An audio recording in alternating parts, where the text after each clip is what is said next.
오늘날 우리 한국 사회는 급격하게 무종교 사회로 변화해 가고 있습니다. 종교가 굳이 없어도 사는데 아무런 지장이나 불편함이 없다는 사람들이 늘고 있습니다.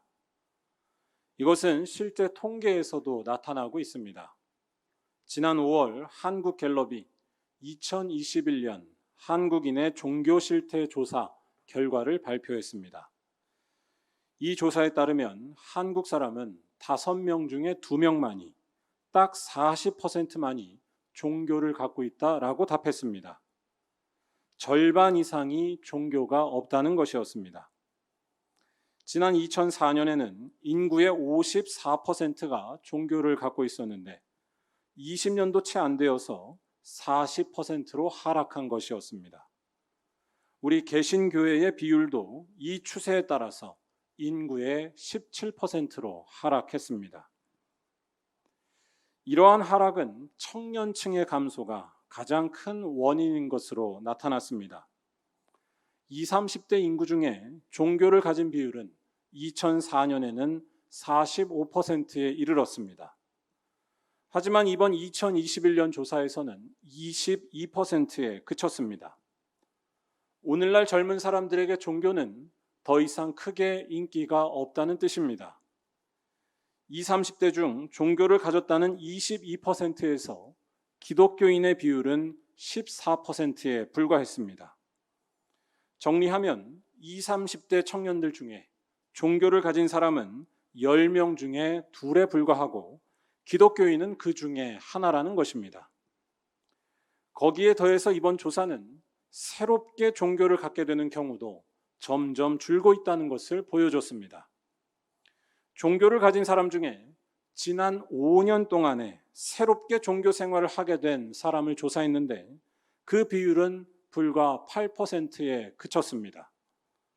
기독교의 경우 새롭게 교회를 다니기로 한 사람은 전체 기독교인 비율 중에서 6%에 불과했습니다. 새롭게 믿는 사람 역시 굉장히 적어지고 있다는 뜻입니다. 이러한 변화들은 우리 믿는 자들에게 여러 가지 질문과 도전을 줍니다. 우리 사회가 점차 무종교 사회가 되고 있음을 보여주는 이러한 변화들 앞에서 교회는 어떻게 대응해야 할까요? 이번 갤럽 조사에서는 왜 종교를 갖지 않는가에 대한 이유를 묻는 것도 있었습니다. 그런데 여기에서 가장 큰 대답은 종교가 싫어서 혹은 실망해서가 아니었습니다. 우리는 교회가 세상에서 부정적으로 비춰진 일들 때문에 교회를 싫어하고 또 안 나올 것으로 생각하기가 쉬운데 그게 가장 큰 이유가 아니었습니다. 제1의 이유는 종교에 관심이 없어서였습니다. 종교에 관심이 더 이상 없어서. 처음에 말씀드린 대로 굳이 종교가 없어도 사는데 큰 문제가 없다고 보는 것이 점점 무종교 사회로 변화하는 제1의 원인이다라는 말씀입니다. 제가 요새 종교 없는 삶이라는 책을 보고 있는데 이 책에 그러한 내용이 많이 나옵니다. 종교가 없어도 의미 있고 행복한 삶을 만들 수 있다는 것입니다. 신앙이 없어도 편안하게 지낼 수 있고 좋은 사회, 좋은 가정 만들 수 있고 또한 강인하고 아름다운 삶을 살 수 있다는 것입니다. 여러분, 이러한 분위기 속에서 앞으로 우리의 교회는 어떻게 해야 할까요? 종교 없이도 의미 있고 행복한 삶을 살 수 있다고 말하는 사회 앞에서 우리가 붙잡아야 할 것은 다른 데 있지 않습니다. 참으로 행복하고 참으로 의미 있는 것이 무엇인지 더 집요하게 질문하면서 그 해답이 성경에 있다는 것을 확신하는 것입니다. 바로 예수의 뒤를 따라가는 것만이 우리 인생의 가장 복된 일이고 또한 진정한 행복과 소망과 생명을 주는 것임을 붙드는 것입니다. 참된 행복이 무신론자들이 말하는 것과 다른 것에 있다는 것을 깨닫고서 거기에 집중해야 한다는 것입니다.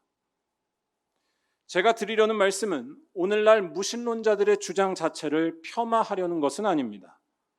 그런 주장도 그들과 소통하기 위해 일단 존중할 필요는 있습니다. 하지만 우리 믿는 자들은 그러한 생각의 한계를 꿰뚫어 보면서 예수 안에 있는 생명력에 대해 다시금 확신해야 한다는 것입니다. 우리는 예수 안에서 하나님을 만나기 때문에 예수를 믿는 그리스도인이 된 줄로 믿습니다. 하나님이 계셔야만 진정으로 의미 있고 복된 삶입니다. 하나님을 모르면 아무리 의미 있고 강인해 보여도 문제가 있을 수밖에 없습니다. 단도직입적으로 말하면 하나님을 모르면 무엇이 옳은 것인지 알 수가 없습니다. 우리는 다 부분적으로만 선하고 부분적으로만 온전할 뿐입니다. 지금 좋은 것이라고 생각한 것이 나중이 돼서 전혀 그렇지 않은 것으로 드러날 수 있습니다. 이러한 사실 때문에 예수를 믿는 것만이 우리가 계속해서 붙잡아야 할 진리가 된다는 것입니다. 왜냐하면 예수 안에서만 하나님을 만나기 때문입니다. 그렇기 때문에 좌고우면하지 않고 예수에게 더욱 집중해야 한다는 것입니다. 사도 바울이 말한 대로 십자가에 달리신 예수가 세상 사람들에게는 어리석고 미련해 보여도 하나님의 능력이 된다는 사실에 붙들려야만 교회에 생명이 있다는 것입니다. 이 사실을 말하는 고린도전서 1장 23절과 24절 말씀을 다 함께 한번 읽어보겠습니다. 우리는 십자가에 못 박힌 그리스도를 전하니 유대인에게는 거리끼는 것이요 이방인에게는 미련한 것이로되 오직 부르심을 받은 자들에게는 유대인이나 헬라인이나 그리스도는 하나님의 능력이요 하나님의 지혜니라. 아멘. 오늘 우리가 읽은 누가복음의 말씀도 이러한 사실을 알려주는 말씀입니다. 예수를 따라가려다가 고난당하는 자는 세상에서 가장 복되다는 것입니다. 그러한 자에게 예수 안에서 나타난 하나님의 나라가 임할 것이기 때문입니다. 오늘 말씀은 예수께서 제자들에게 하신 소위 평지 설교의 한 부분입니다. 17절에서 예수께서 평지에 서시니라는 말씀이 나옵니다. 그 다음부터 제자들과 자신을 찾아온 여러 무리들에게 예수께서 설교를 하십니다. 오늘 말씀은 그렇게 예수께서 평지에서 하신 설교의 첫 번째 내용입니다. 오늘 말씀을 잘 이해하려면 예수께서 지금 이 말씀을 특별히 제자들에게 하시는 중이었다라는 것을 잘 봐야 합니다. 이 말씀을 하시기 전 예수께서는 12제자를 택하셨다라는 말씀을 누가복음은 전합니다. 마태복음에서는 오늘 말씀과 동일한 이야기인 팔복에 대한 말씀을 전하면서 12제자에 대한 말씀이 그 전후로 나오지 않습니다. 마태복음과 비교되는 것이 많은 것이 오늘 말씀인데 마태에서는 팔복을 듣는 사람들이 불특정 다수의 무리들이었습니다. 하지만 오늘 말씀은 예수께서 제자들을 특정해서 말씀하고 계신다는 것입니다. 20절에서 제자들을 보시고 이르시되 라는 말씀이 이 사실을 잘 알려줍니다. 이러한 사실은 오늘 말씀의 성격을 잘 알게 해줍니다. 즉 오늘 말씀은 앞으로 예수의 제자들에게 일어날 일에 대해서 말씀하시는 것입니다.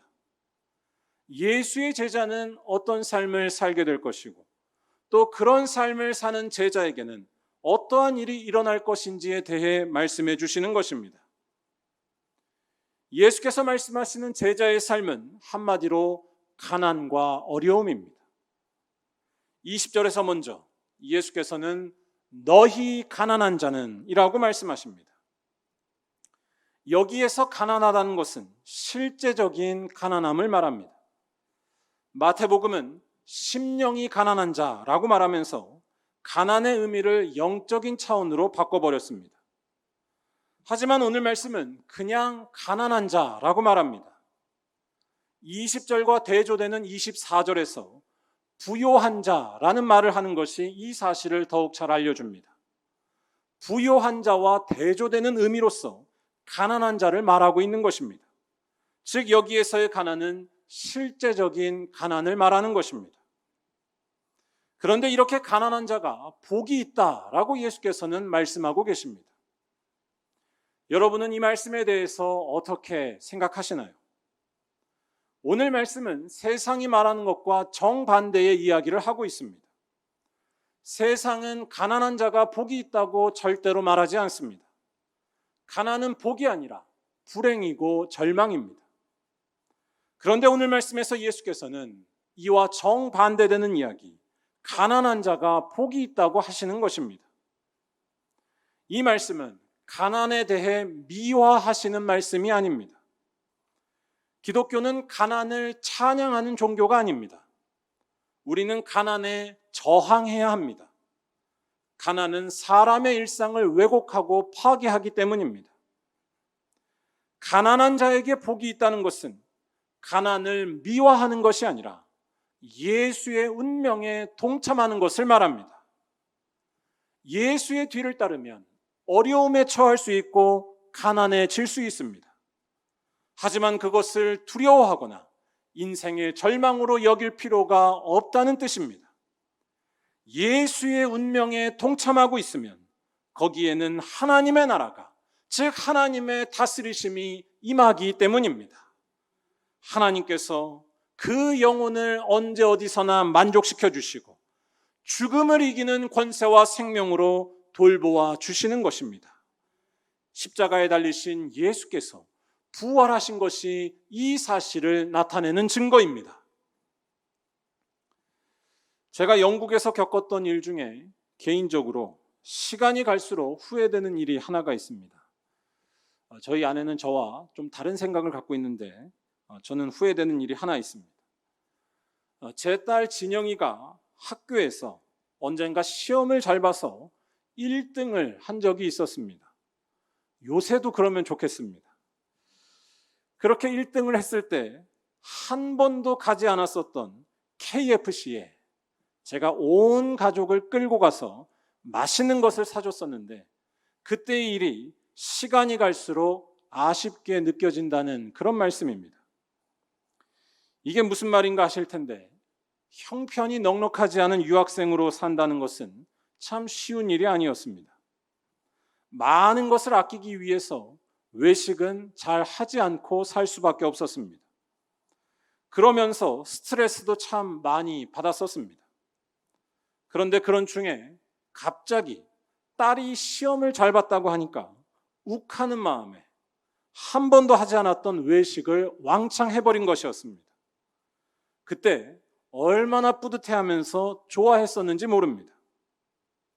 그런데 시간이 갈수록 제가 이때의 일을 안타깝게 여긴다라고 하는 것은 제 딸이 혹시나 이때의 일을 통해서 모든 것을 돈으로 계산하거나 모든 것을 돈으로 판단하려는 일이 생기지 않을까 염려가 되기 때문이었습니다. 공부 잘하면 비싼 것이 생기고 공부 잘하면 좋은 음식이 떨어지는구나. 그때 KFC에 갔을 때의 제 모습이 아직도 잊혀지지 않습니다. 없는 형편에 회포를 풀듯이 치킨을 쌌었습니다. 아니, 힘들고 어려운 삶에 대한 진정한 위로와 보상이 돈으로 다 되는 것일까요? 형편이 넉넉지 않게 지내다 보니까 저도 모르게 그런 모습에 빠져 있었습니다. 그리고 그러한 모습이 딸에게까지 전해질까 봐 염려하게 되었다라는 말씀입니다. 제가 드리려는 말씀은 가난이 우리의 삶에 대해 교묘하게 왜곡하고 파괴할 수 있다는 것입니다. 참된 위로가 돈에 있다고 알게 하는 것입니다. 우리의 인생을 진정으로 보상해주고 참으로 위로해주는 것은 KFC도 아니고 돈도 아닙니다. 우리의 인생을 진정으로 위로해주고 참으로 보상해주며 새롭게 하시는 분은 오직 하나님 한 분이신 줄로 믿습니다. KFC나 돈이 주는 것은 다 지나가게 되어 있습니다. 그래서 저도 요새는 딸에게 아무 때나 치킨을 사주고 있습니다. 하지만 하나님께서는 우리의 영혼을 언제나 만족시켜 주실 수 있는 분이라는 것입니다. 하나님이 계시면 비록 가난하고 부족해도 만족할 수가 있으며 그 영혼이 자유로울 수 있다는 것입니다. 하나님이 계시면 비록 절망과 슬픔이 가득해도 거기에 굴하지 않고 오히려 기뻐할 수 있는 능력이 생깁니다. 하나님 안에 참 생명이 있기 때문입니다. 그런데 오늘 말씀은 이러한 하나님을 만나는 자가 바로 가난한 자다라고 말하고 있는 것입니다. 20절에서 하나님의 나라가 너희 것임이라 라는 말씀이 이 사실을 잘 말해줍니다. 하나님의 나라는 어떤 공간이나 장소가 아닙니다. 이것은 하나님께서 다스리시는 것을 의미합니다. 그런데 그러한 하나님의 나라가 가난한 자에게 임한다고 말하는 것입니다. 왜 가난한 자에게 하나님의 나라가 임한다고 말씀하시는 것일까요? 일단 여기서의 가난을 단순히 모든 종류의 가난으로 봐서는 안 됩니다. 여기서의 가난은 예수의 제자가 되어서 당하는 가난입니다. 20절에서 너희 가난한 자라고 말하는 것을 잘 보시기 바랍니다. 너희라는 말을 붙이고 있습니다. 이것은 정확하게 지금 이 말씀을 듣고 있던 제자들을 지칭해서 하는 말입니다. 즉 너희 가난한 자라고 하는 것은 예수의 제자로서 겪게 되는 가난과 어려움을 말하는 것입니다. 예수의 제자로서 가난과 어려움을 겪게 된다는 것에는 여러 가지가 있을 것입니다. 오늘 말씀 다음에 나오는 말씀 중에 35절을 보면 이런 말씀이 나옵니다. 원수를 사랑하되 아무것도 바라지 말고 꾸어주라 라는 말씀입니다. 30절에는 이런 말씀도 나옵니다.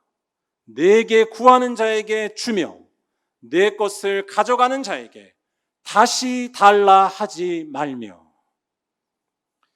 여러분, 이런 삶을 살면 과연 어떻게 되겠습니까? 당장 집에서 쫓겨나기 쉬울 것입니다. 재산을 탕진하게 될 것이 뻔하기 때문입니다. 예수의 말씀을 붙들다가 가난하게 된다는 것은 경제적인 것만이 다는 아닐 것입니다. 아무도 알아주지 않는 외로운 삶을 살게 되는 것이고 이 세상에서 높아지는 것은 포기하며 살아야 합니다.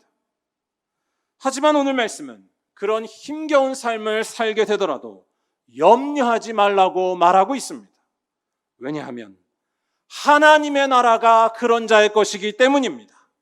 하나님의 나라가 예수를 붙들다가 가난해진 자의 것이 된다고 말하고 있는 것입니다.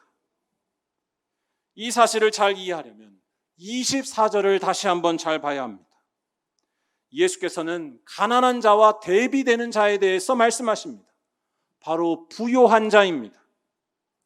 여기서 말하려는 것은 부자가 됐다는 것 자체가 잘못이라는 것이 아닙니다.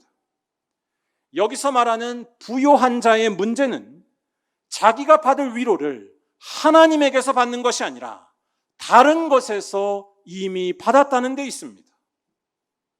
한번 잘 생각해 보시기 바랍니다. 부요한 자에게 화가 임할 것이다 라는 이 말씀은 언뜻 보면 잘 이해가 되지 않습니다. 아니, 가질 것 다 가지고 누릴 것 다 누리는 사람이 왜 화를 받으며 불행하다고 말해야 하는 것일까요? 그 이유는 분명합니다.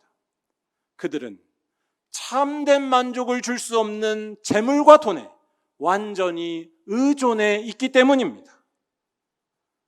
돈이 주는 위로에 길들여진 사람은 불행합니다. 삶의 수단에 불과한 것을 절대화시켰기 때문입니다. 돈이 주는 위로에 길들여진 사람이 과연 하나님께서 주시는 참되고 놀라운 소망에 대해서, 그 위로에 대해서 관심을 갖거나 찾기나 하겠습니까? 그런 사람이 하나님의 위로에 대해 찾거나 관심 가질 일은 별로 없습니다. 다시 말해 그런 사람은 예수의 말씀처럼 이미 위로를 받은 사람입니다. 그래서 화를 이미 당한 사람입니다. 그들이 이미 받은 위로는 참된 위로가 아니라 거짓된 위로였기 때문입니다. 하지만 예수의 제자로 사는 자는 그렇지 않다는 것입니다. 예수의 제자는 예수의 말씀을 따르다가 가난해지고 예수의 그 말씀을 붙들다가 고난의 삶을 걸어갈 수밖에 없습니다. 생각해 보시기 바랍니다. 원수에게 성질을 내서 안갚음을 해도 속이 덜 풀릴 판에 아무것도 바라지 말고 꾸어주라 라는 것이 예수께서 하신 말씀이었습니다. 남들은 다 하지 않는 강도 만난 자의 이웃이 되는 것을 굳이 하는 것이 또한 예수의 제자의 모습입니다. 이렇게 살면 100% 가난해지고 100% 고난이 찾아올 수밖에 없습니다. 하지만 실망할 필요가 전혀 없습니다. 그는 예수의 십자가 운명에 동참하고 있기 때문입니다.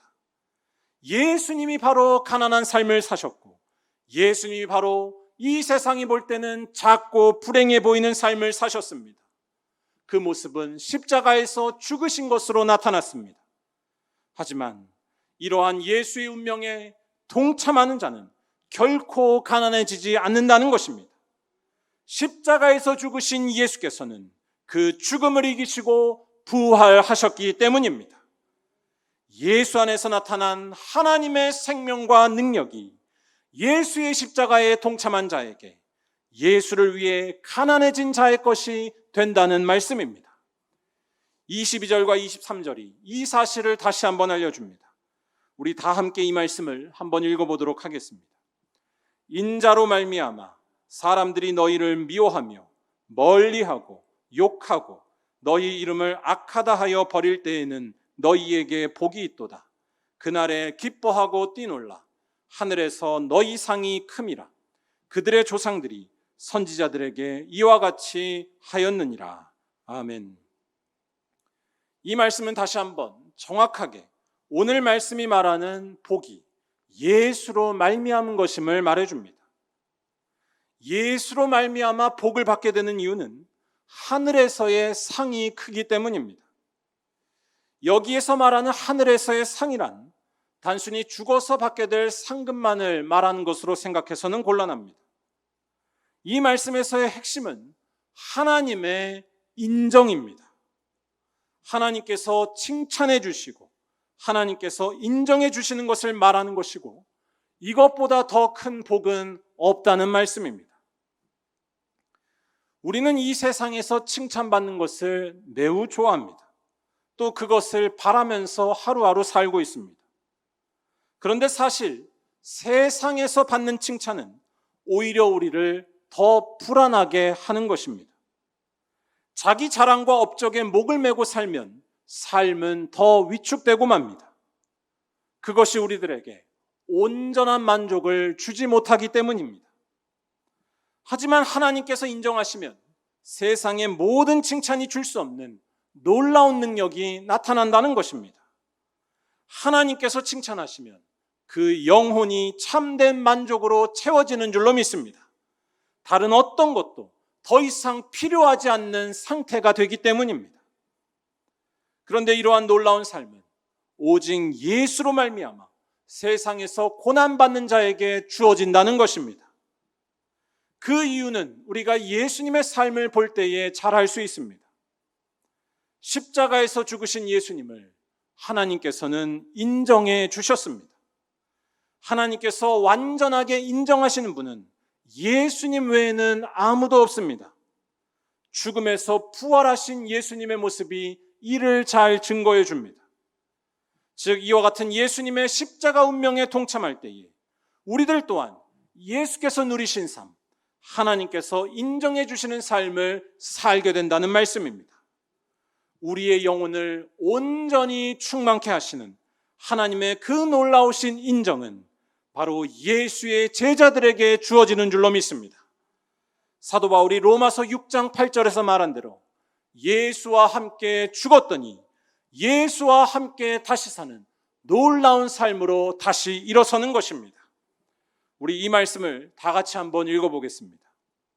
만일 우리가 그리스도와 함께 죽었으면 또한 그와 함께 살 줄을 믿노니. 아멘. 지난 금요일 전교인 기도회 때에 제가 설교하면서 우리 민족에게 복음을 전한 서서평 선교사라는 분을 소개해 드린 적이 있었습니다. 서서평 선교사는 미국 장로교회가 선정한 가장 위대한 선교사 7인 중에 여자 선교사로는 유일하게 뽑힌 한 분입니다. 1912년 미국 남장로교회의 파송을 받아 간호사 선교사로 한국에 도착한 서서평 선교사는 전라도 광주에서 22년 동안 사역했습니다. 특별히 그녀는 가난하고 병든 이들을 위해 평생을 헌신했습니다. 그녀는 의지할 데 없는 과부 38명을 자기 집에 데리고 와서 같이 살았습니다. 또한 고아 14명을 입양해서 키웠고 모두가 기피하는 한센병 환자들을 헌신적으로 돌보았습니다. 또한 가난한 이들을 돕기 위해서 교회에서 성미 모으는 일을 최초로 시작한 것도 이 서서평 선교사였습니다.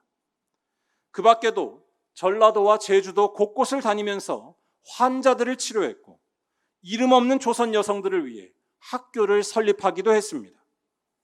그녀가 세운 학교는 오늘날 장로교 신학교 중에 하나인 한일장신대로 발전했습니다. 이렇게 헌신적으로 가난한 이들을 도왔던 서서평 선교사는 1934년 54세의 이른 나이에 하나님의 부르심을 받습니다. 자기 재산과 자기 몸을 아끼지 않고 헌신적으로 일한 것의 결과로 폐렴과 영양실조에 걸려 숨을 거둔 것이었습니다. 이때 그녀가 사역했었던 광주에서는 최초로 사회장으로 그녀의 장례를 치렀다고 합니다. 또한 서서평 선교사의 시신이 운구될 때에 수많은 사람들이 쫓아와서 어머니라고 부르며 통곡했습니다. 이때 그녀가 남긴 유품은 많지 않았습니다. 쌀 2홉, 덮고 있던 담요 반장, 현금 27전이 그녀가 남긴 전부였습니다. 그런 그녀가 살던 방 한쪽 벽에는 그녀가 평생 지키려 했던 좌우명이 써 있었습니다. 성공이 아니라 섬김이다. 성공이 아니라 섬김이다. 여기서의 섬김은 정확히 말할 때 예수를 따르기 위해서 섬긴 것을 말합니다. 서서평 선교사는 오직 예수를 따르기 위해 이 땅에 수많은 이들을 섬겼으며 가난한 이들을 돌보고 자신이 가난해졌습니다. 우리는 성공이 우리 삶의 행복과 위로와 평안을 준다고 철석같이 믿고 살고 있습니다. 배부르면 행복할 것이고 부자가 되면 안심할 수 있으며 평안해진다고 믿습니다. 하지만 그렇지 않습니다.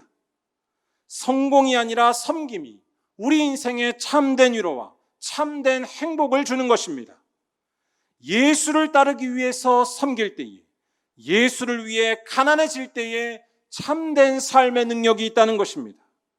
그것이 곧 예수의 십자가에 동참하는 것이기 때문이고, 예수의 십자가에 동참하게 되면 세상이 줄 수 없는 하나님의 생명이 나타날 것이기 때문입니다. 하나님께서 인정해 주시는 삶을 살게 되는 것입니다. 사랑하는 우리 말리온교회 성도 여러분, 점점 무신론 사회로 변해가는 이 땅에 우리가 보여줄 것이 과연 무엇일까요? 이 땅에 우리가 보여줄 것은 예수 안에 있는 하나님의 생명과 하나님의 능력밖에 없는 줄로 믿습니다. 아무리 괴롭고 힘들어도 예수의 뒤를 따르는 일에 여러분의 인생과 여러분의 운명을 걸며 사시기를 바랍니다. 거기에서만 여러분의 삶에 참된 위로와 참된 행복과 참된 소망을 누릴 수가 있습니다. 거기에만 하나님의 능력이 있으며 거기에서만 교회가 생명을 지킬 수가 있는 길이 있다는 것입니다.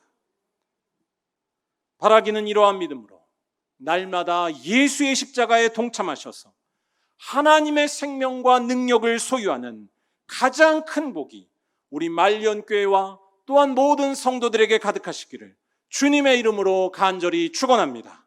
기도하겠습니다.